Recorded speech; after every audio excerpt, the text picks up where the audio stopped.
Bedhead. I don't feel good today. It was a special day, and no, it's not.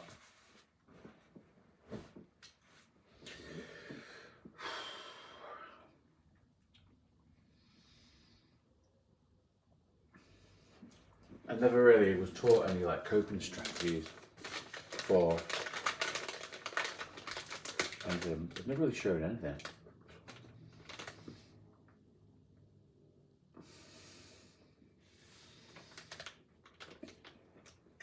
My partner, I'm 35 next month, believe it or not.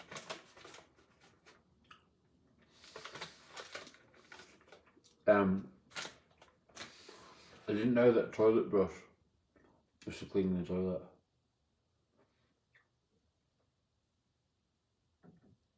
And I didn't know that the two, this is a bit more funny, but there's two buttons on top of the toilet, one for number one and one for number two. I never knew that either. I've never shown how to do anything. What it feels like. Like, I've never shown how to do anything. Shaving or coping strategies, or I mean, follow by example, I guess, but yeah, or like, I can't remember who showed me how to tie a tie. Probably just at school. I don't know.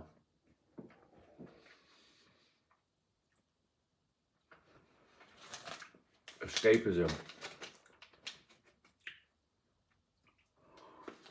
was through alcohol, firstly. No, it was through cannabis, firstly. It was weed at like 14, 15. And then all the way up to sort of 22. But when I went to university,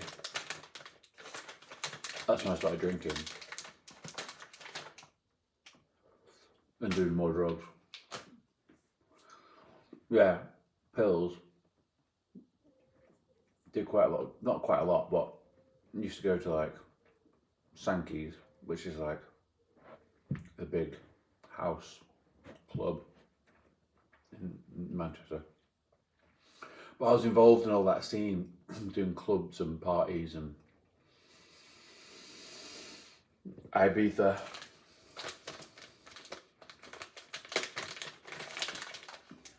Yeah.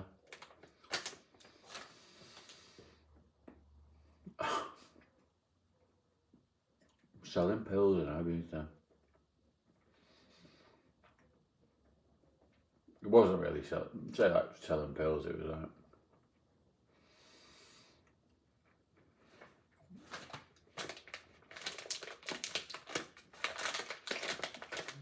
selling a couple here and there, pay for my rent. So yeah, it was weed. From like fifth, when I got kicked out of school, that's when it really got worse. So that was like 14, 15. But because I had like I felt controlled at the time by a girlfriend, so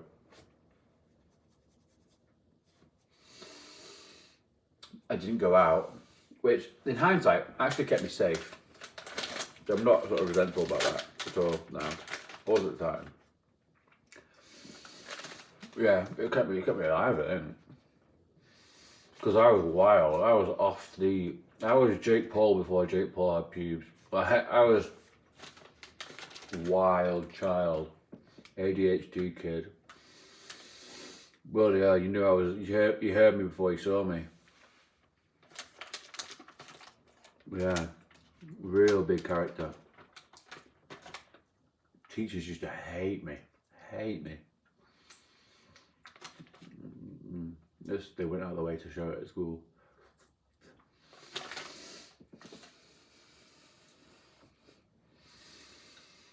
So I only went to 1/18th.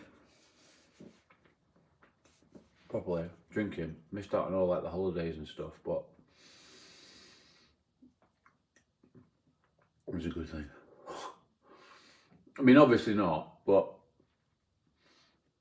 I obviously should have been allowed to do, you know, what I wanted with my peers. But I didn't. And then once I was able to do that, when I went to university and became single, I wanted to go party. That's when drug taking went up a level. I was fucked. But I was like, I didn't get into the football team. That was a big deal for me.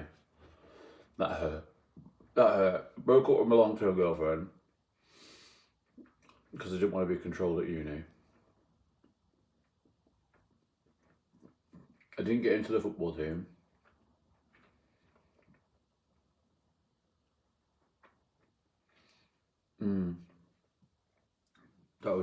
It was like first time away from home. But I should have never really gone, I don't think, really, to uni. I should have been advised not to go, I think. But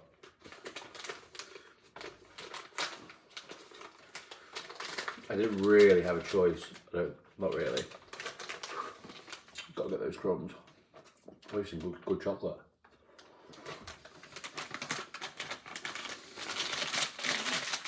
Yeah, so I was smoking a lot of weed, doing MCAT, which was illegal at the time.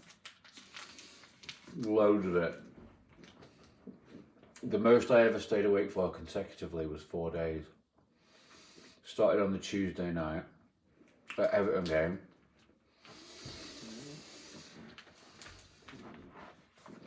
I spent the next 3 days partying in Manchester, just getting on it for no sleep. And then on the Friday, my girlfriend at the time picked me up from Leeds.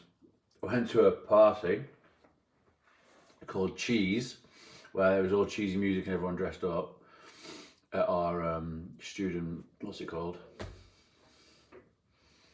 Halls. Dressed as a hot dog. Got in a fight, punched his steadhead, cut him open, punched his head, cut him over, he had a Greek toga on, blood all over his toga, and then his friend held me in the Heimlich while he fucking laid into me. Not the Heimlich, what's it called? Full Nelson. Just held me there and fucking, I think not quite broke my jaw, but very badly hurt me. And then I went back to my halls, I started crying. It's on the 4th day of no sleep, started crying and then was sick everywhere and then fell asleep. And then I was out.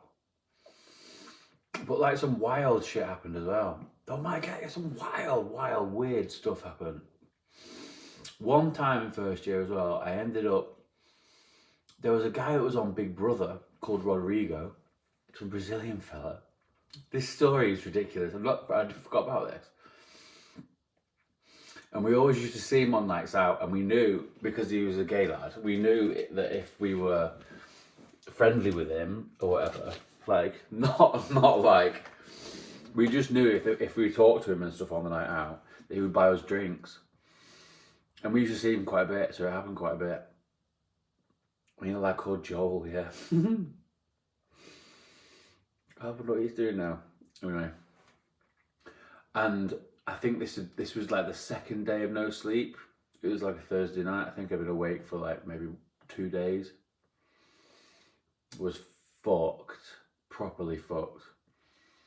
And me and my friend Harry from uni ended up back at this Rodrigo's flat in the centre of Leeds. I don't remember like anything. I have a flashback of, yeah, it was well bad. And as it transpired, it was like we thought that he might have roofied me. So I've blacked out. I think apparently, I don't think Harry. I was like still walking around and like talking and all that.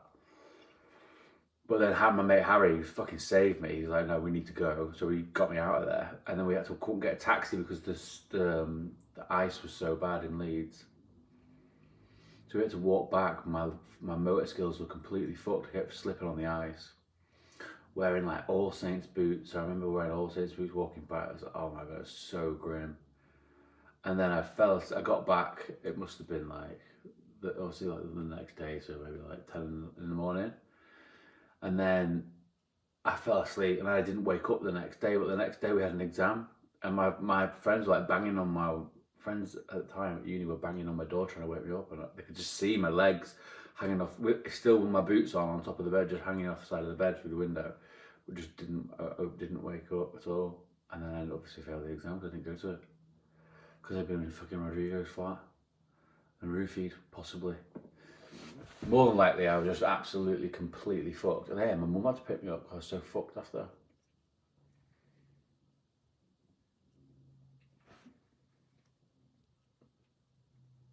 So, I've never really had good tools for dealing with not feeling great. And I still don't. Well, I don't know. I'm not great with sadness. I'm quite so I drank shitloads from then, from like 19, 18, 19 until 30, 31 was like a lot of alcohol. I get absolutely hammered regularly. Yeah, I wasn't happy. I was trying to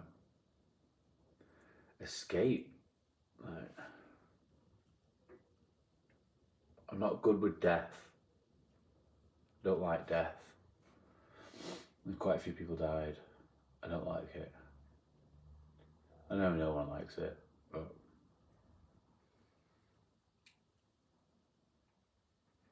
getting booted out of school was a big one.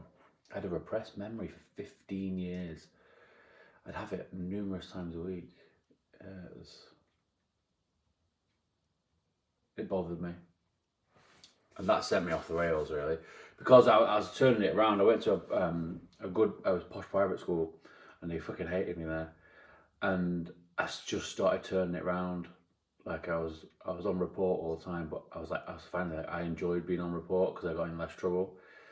I was on report. I had a steady girlfriend. Yeah, things were picking up in classes. They just told me that they were going to amalgamate the 2 years of year 11 and year 10, or 4th and 5th year, as it is in that kind of school, and then make me the captain of the rugby team. I was the youngest person.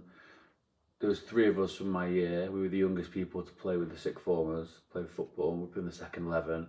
Honestly, man, when I go into like the foyer at the sports hall, there was like the wall with all the teams of who was playing and who was training with what teams. And honestly, that feeling I used to get of walking into that sports hall and looking up at the football team list and seeing my name, number 9 or number 10, because Ben Wood, he should have been a professional, number 9, or on the rugby. It was looking back now, it was external validation, but it was like, because I was a striker as well, it was like, and I was rapid, or I am rapid, it was like, yeah, I loved it. It was like, it was proper happiness, it felt like at the time there, proper happiness. Looking up at that board, and I was turning it around. It was at this really posh school, like things were moving forward. I was like, shit, I could really make some serious moves in this life.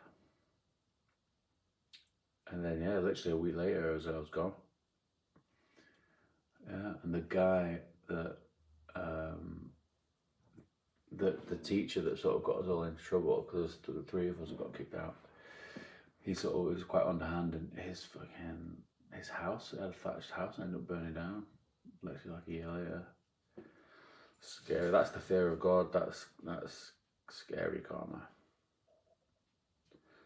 I think that's one of the times where I first noticed that something came back around to karma, like came back around on someone. I think I've noticed, and I've noticed it a couple of times in life, or a few times where I've done an action and then I've had a corresponding reaction.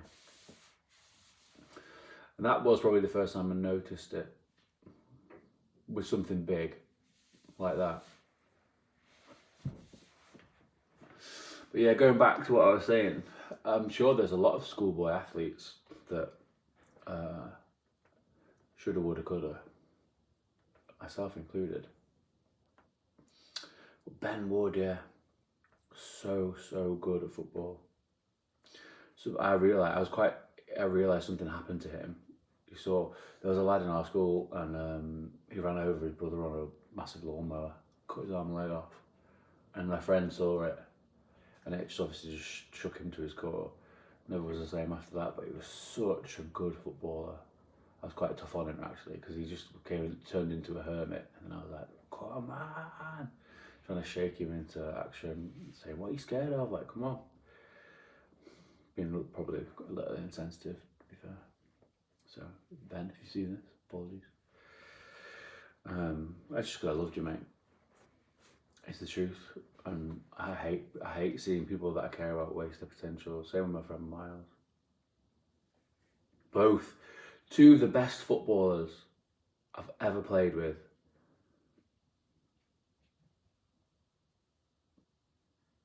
There was a lad in college who ended up playing. It's like non-league, but the highest level of non-league, more or less.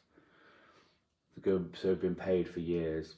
And there was another lad that ended up on telly that I played with, Sam, who I played up front with at college. The two friends that were sort of over-babied, in a sense, were technically far better than the best two lads I've ever played with, not including Aaron Cresswell, who I did actually skin at a trial with Tranmere, because I got some legs. Yeah, skinned Aaron Cresswell, and my cross wasn't great and the keeper got it. I panicked. I didn't realise, obviously, at the time who Aaron Cresswell was, but yeah, my man got skinned. I'm not bad at footy. Just, it's very much mental with me. You have to play on instinct. As a striker, I didn't particularly like one-on-ones. Too much thinking. Just need to act. I was not that bad. Pretty good actually. I do myself a disservice because I felt incredibly uncomfortable in the football situation at university, and my head just fell off.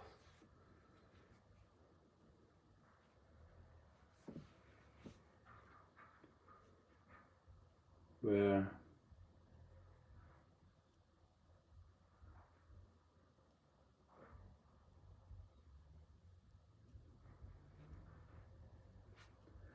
Yeah, it feels sad.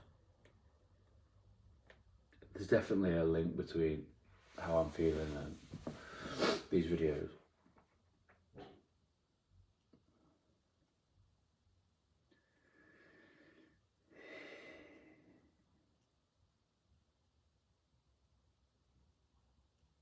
Just work, you know. I'm conscious that the Rudyard Kipling poem "If," it's like life-changing for me, really came to me at the perfect time. So I'm conscious that all this sort of whinging isn't conducive with being a man as described by Rudyard Kipling. But it is important to note that even as men, as dudes, we still feel stuff. I'm an empath, so I'm actually better at noticing emotions in other people than I am myself. But this is a weird imbalance between slightly autistic, an empath, and all sorts. But there is that. If in the poem it talks about having shit happen, and then not telling anyone about it, essentially. And while in certain contexts that is very useful and helpful and, you know, stoic, which is important to be, if you're going to be a man, it's important to be stoic, because no one's coming for you to help. If you've not got a support network, you've not got a support network. So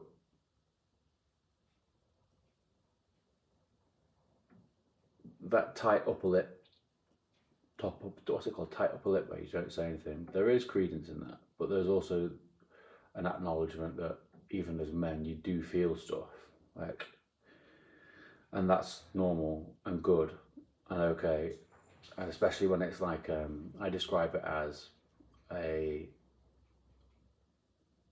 normal reaction to an extreme stimulus. So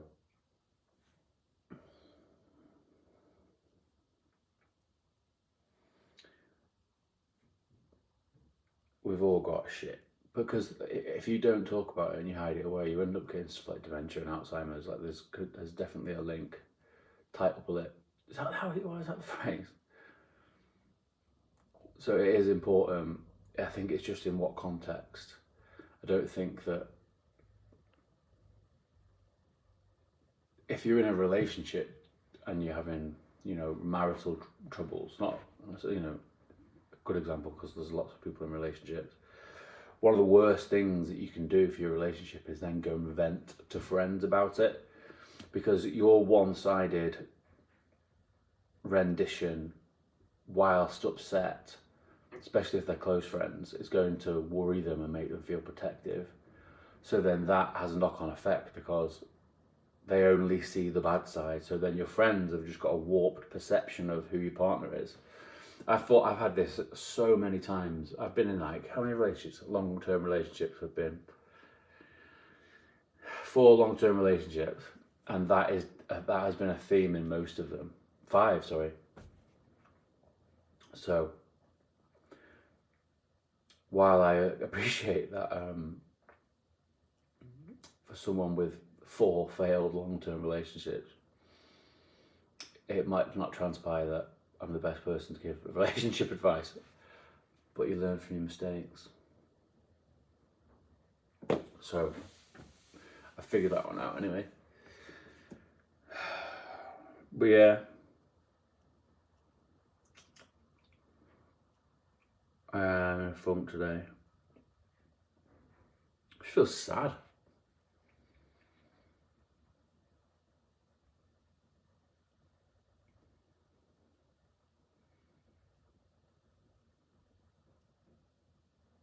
Sad and alone.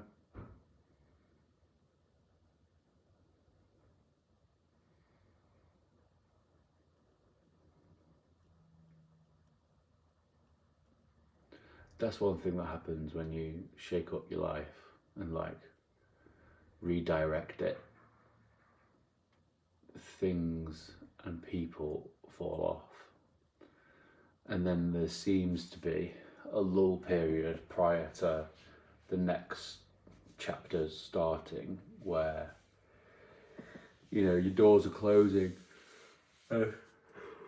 Excuse me. Doors have to close for the other ones to open, to allow for the next, you know, the doors that slam closed the hardest are the ones that open the widest. And if you can look back at your life and think about big life things that have happened, there should be some sort of pattern to that. There certainly is in my life.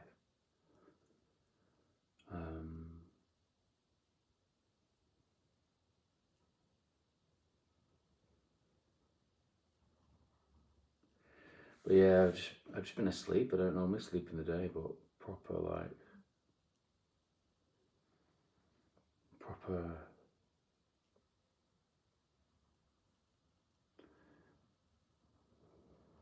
You know when, I don't know if anyone else has been through like big traumatic events or whatever, but like,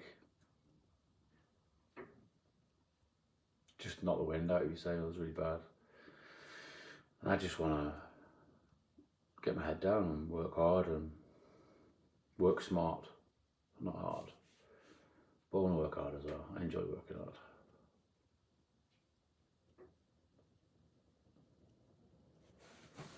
You know, yeah, feel tested, I guess.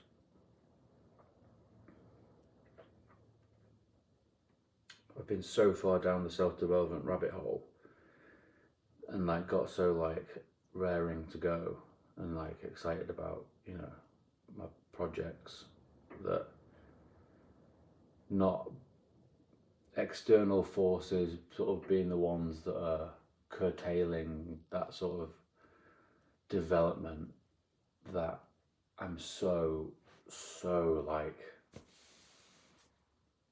craving. When I had a big traumatic life event, I had to take myself away from life, basically. I went to live in another country for like 2 years and was just turn my phone off, which was incredibly liberating and necessary. But like,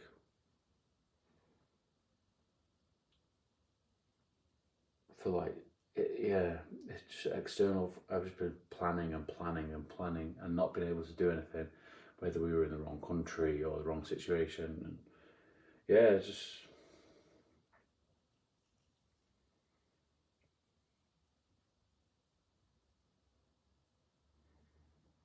being passionate about projects that you're wanting to undertake, and then not being afforded that, you know, from external forces that really and truly should have a duty of care. And for those external forces to be the ones that are seemingly at the moment curtailing such craved progress.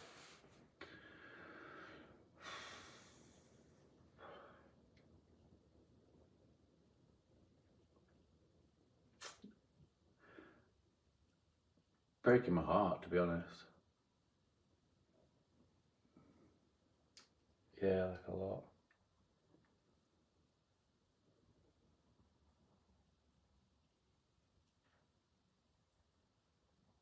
I've eaten so much chocolate this week. So much. I know my weight's rocketing, but I have to, okay, it's tactical. It's tactical. Don't beat yourself up. As soon as you've got over this hump, you know, you can get into a routine, do your training, do your stretching, get focused. Just try and hold on to that. It's just when you get sucked in, when, oh man, just wanna, you know, there's no part of me that wants any drama. Like, some people like it because it, you know, they like being centre of attention, or they're bored or whatever it is, but like, I don't want to fuck with anyone. I don't want anyone to fuck with me. I just want to be left alone and get on with it. I really just want to be left alone and get on with my shit. And like, if everyone had that mindset, just get along, and I don't know.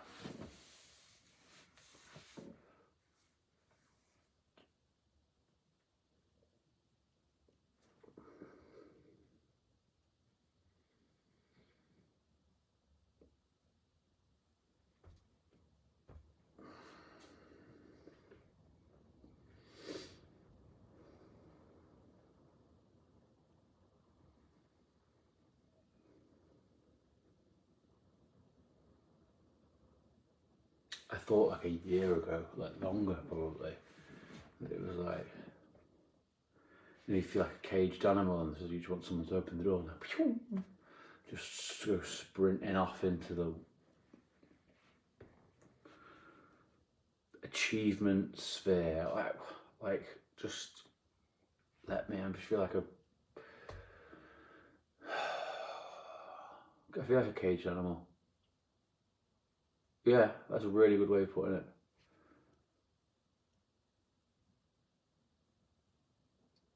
Yeah.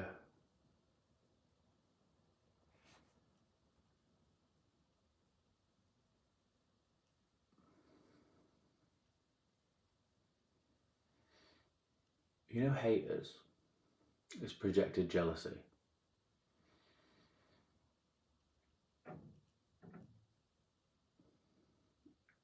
I wish haters understood that they could be successful too. They just need the tools or the understanding of goal setting or ikigai or, passion. They knew what their passion was. And because all the people that are spending the time on the social media hating could be spending time developing something to be the person that's getting hated on. But actually, no one needs to be hated on. We should always build each other up, because then as a collective, we all benefit.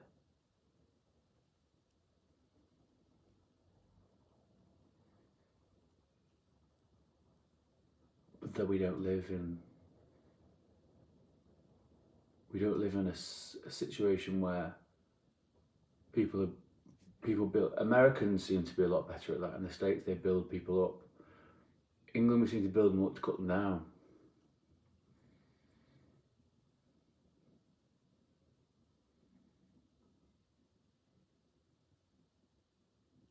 Yeah, look at Paul Gascoigne, who I share a birthday with, which I don't think is a coincidence. And also, Spike Island was on the day that I was born, which is pretty cool. Stone Roses, massive gig, Spike Island. Who else? And Harvey Price. What a day. What a day. I think of Harvey Price often, actually, when I say that at the end of the day. I get to at the end of a full challenging day and I just go, fucking hell, what a day. And I have to remember, yeah, it's because it's the Harvey Price link.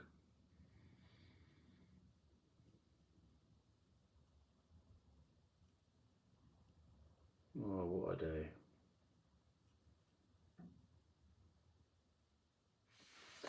Yeah.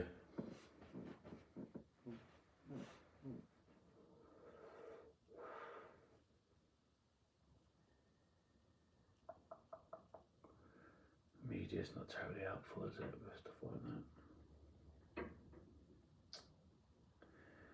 Yeah. I feel like we're losing our way, and I feel like a lot of that ties in with messaging that we get consistently through whatever media it is, usually the TV. I think it's very important to turn your TVs off. I haven't watched live TV in, apart from the boxing,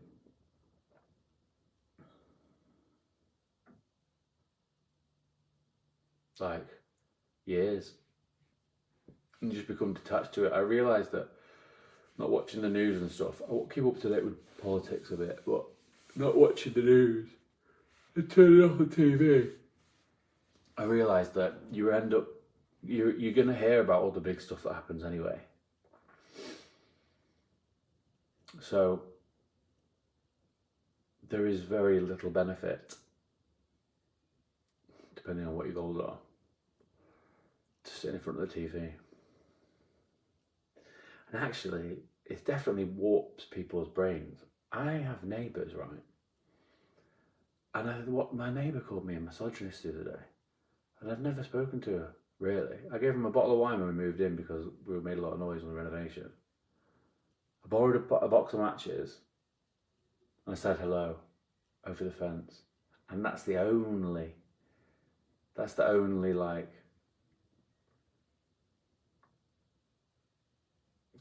that's the only speaking to her, our correspondence, one thing of the word, but that's the only thing I spoke.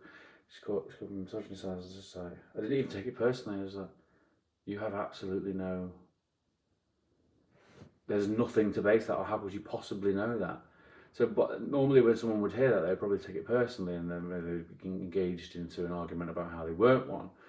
I was like, and because it's happened to me before, and I felt judged, and I've just been like, they have absolutely nothing to base that off. So what do you have to base it off? Most people get involved in an argument, and I've gone back and I've thought about it, and I've been like, where's that come from? Where's that come from that this woman thinks I'm a misogynist? Because I've never spoken to her. So how could she possibly have got to that assumption?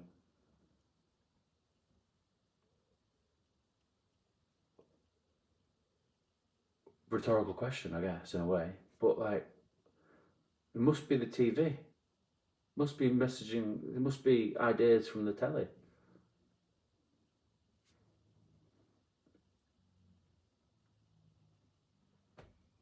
Weird. Interesting as well. But yeah.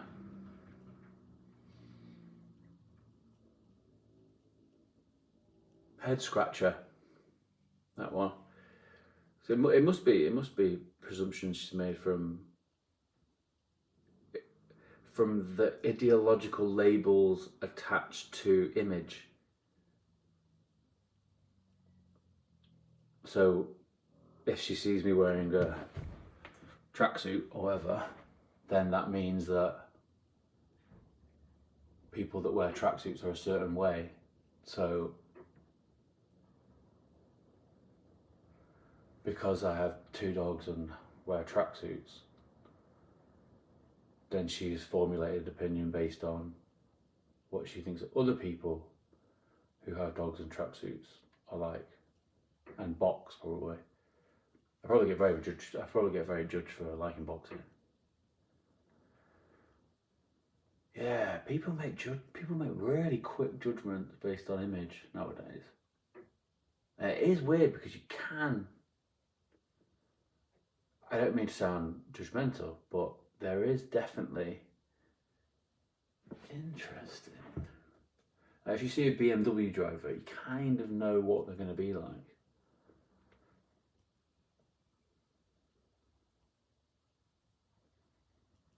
But then you don't, because you've never spoken to these people. But then there is stereotypes. There are stereotypes. And what are those stereotypes based on? Image and labels.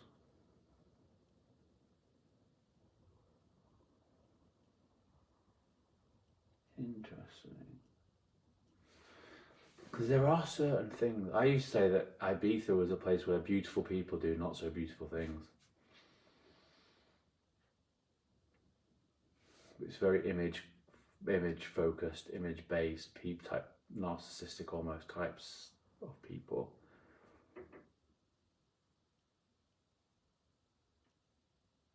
Fingering each other in bathrooms. That was really weird. I've never fingered anyone in the bathroom.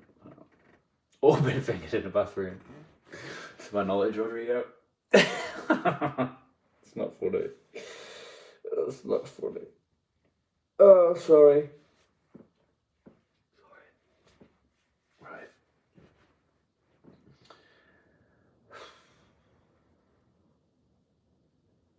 Getting a bit of a sugar rush, just eating a whole while. So I better take the dogs out.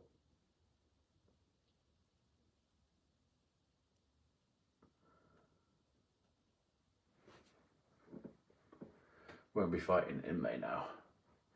Just piling it on. I'm still training, doing cardio. Cardio is actually surprisingly, base level fitness is actually like, I can just keep running. Slowly, very, very slowly, but I can just keep going. So, you do some fartlek, sprinting, building up the heart rate. But I'm trying to keep the heart rate training low, so do like low heart rate training to build it up so I don't get injured, which is the smarter. Not harder, but yeah, I want to get some fights under my belt. I really don't want to go to a boxing class with other people being judgmental, though, aren't I? Because I don't like. There's a certain stereotype of people that go to boxing gyms, and actually they are. There is a few people. Depends what gym you go to, but you do get some bad dickheads. No. you get boys with unresolved issues. Is what you can get. And you get some nice people. You do get some nice people as well. And actually, I'll go as far as saying that, in my experience, the nice people outweigh the bad ones. But it's still just like, can you be arsed with the bad ones? So I just go on my own usually. I can't be bothered to go around people. I don't like being around people really generally at all. Anyway, not anymore. I used to love it and feel like I needed it, wanted to be seen and noticed and centre of attention, but I now really dislike attention. No, I used to really, really, really dislike it in the last few years. Like really, really feel uncomfortable, people looking at me all the time, but you just get used to it. I do feel judged because a lot of people, that are covered in tattoos, and I would definitely say that when I started getting tattoos, it was very much look at me, centre of attention type stuff. And then it became sort of just like something that I like, body art, and then became sort of more of a connoisseur of it, I guess you would say. And it became more about art than anything else, which is how I see it now. But if I was to do my time again, I'm not sure I would get any. Although, yeah, I don't know. It's easy to say that now, but yeah, I've got quite a lot. I'll keep my belly covered up because I feel self-conscious, but yeah, I've got quite a lot. That's a big one. So, being seen is a regular occurrence for me. And when you've got having panic attacks and stuff, that's not conducive with not having panic attacks.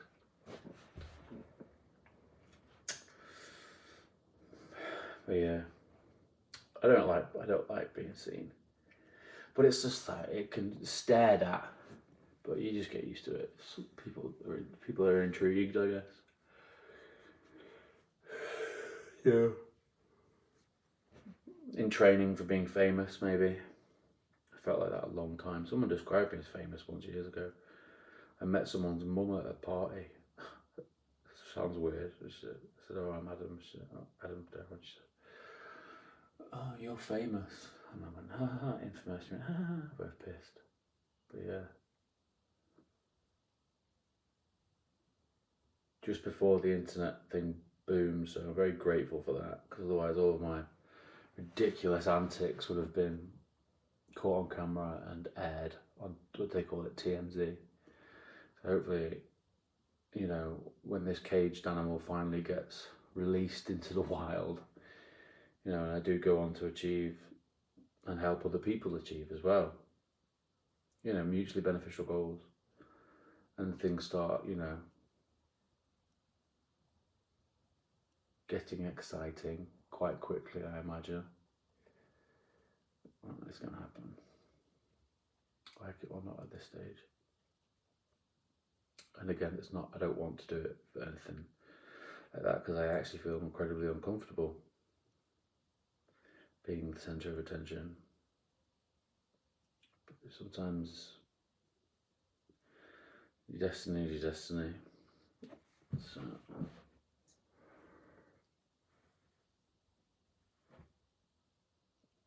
it's one of them, isn't it? It's gonna happen, so be grateful for the opportunities and the amount of people I'll be able to help, and the exciting, fun things I'll be able to do. But yeah, I'm not bothered about materialism. It's just we sold it well. We sold a fast one about materialism, capitalism, and it's sold to us extremely well. It's baseless. You're never going to find happiness in it. The only thing you're going to find happiness in is voluntary responsibility and goal setting and mini goals along the way, working towards something. Yeah, if all the haters had goals, they'd be too busy on their goals to be haters. So find what you love doing, do loads of it, basically, and look after your kids properly. Give them attention, get off your smartphones, stop caring what other people think. Focus on what you like. Whatever it is, park ranger, samba drummer, fucking futsal, fucking stuffed parrots. I don't know, parrots, pareja. No sé, languages. Find something that you like for you, regardless of how it looks or what it's going to give you, just what gives you in here. Try and find the flow state, which is when you lose track of time doing something. Time flies when you're having fun because you're in the flow state, you're enjoying it. Find your thing. Ikigai, Ikagai, Ikigai. Find what your Ikigai is and just do loads of it. Yeah, and then life will... It's very easy for me to say this, and I'm sort of doing these videos. What's the opposite of retrospectively? Because obviously I think I know where my life's going to a certain extent, and I think that there's quite a lot of information that I'm unpacking on these ones that eventually will be more widely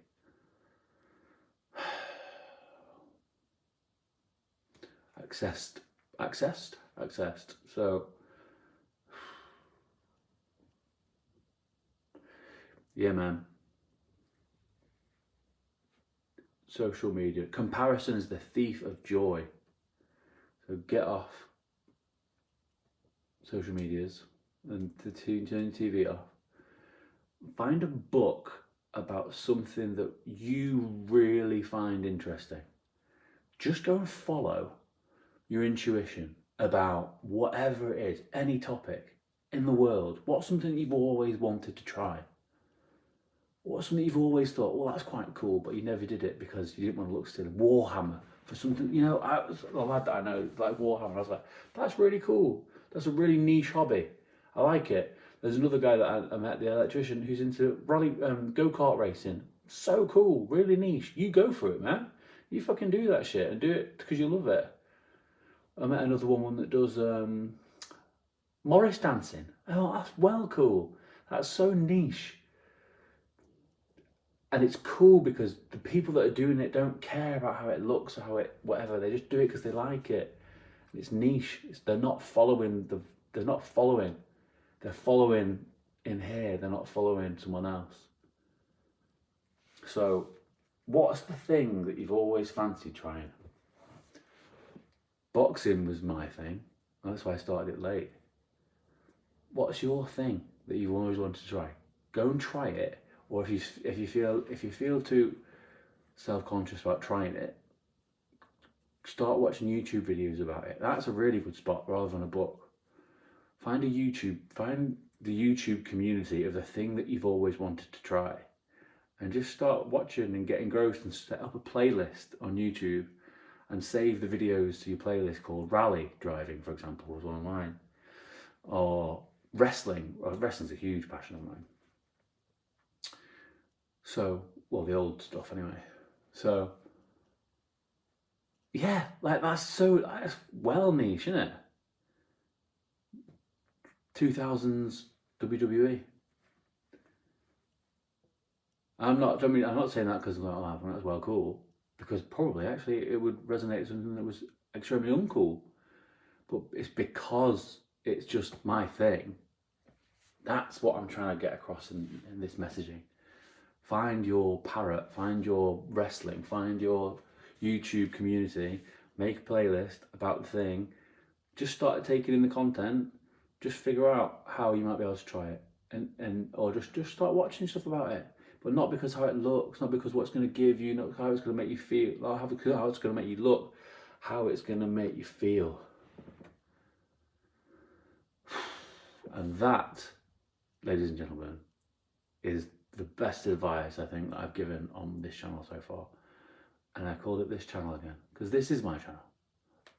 Yes, it is. And I was feeling very, very bad at the start of this, and now I feel a little bit better. So that proves that sharing, just getting it out there, is important. it's also important not to share dirty laundry, and there's a fine balance, and I'm trying to toe the line, tread the line, balance, you know what I mean.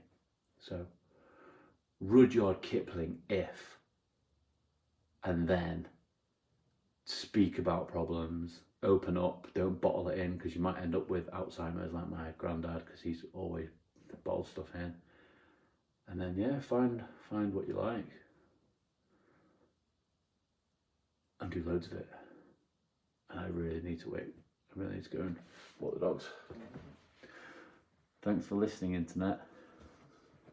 Bye, Internet.